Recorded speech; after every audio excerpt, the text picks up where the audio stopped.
கைவிட்டு போன செல்வம் மீண்டும் தான் வருமா? காயங்கள் ஆறிவிடுமா?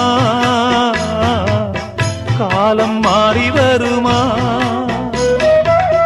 இருண்ட வானம் வெளுக்குமா? நெஞ்சுக்கு அமைதி கிடைக்குமா?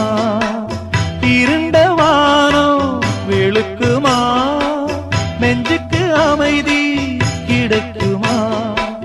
அம்மாடி என்ன செய்ய மன்னிக்கணும் என்னத்தான் யார்கிட்ட சொல்லி அழுவேன்? ராத்திரிக்கு கொஞ்சம் ஊத்திக்கிறேன், நொந்த மனச கொஞ்சம் தேத்திக்கிறேன். சொல்லாம தவிச்சு சோகத்தில் துடிச்சேன், எல்லாமே நினைச்சு ஏக்கத்தில் துடிச்சேன். நெஞ்சுக்குள் நானே அழுகிறேன் ராத்திரி.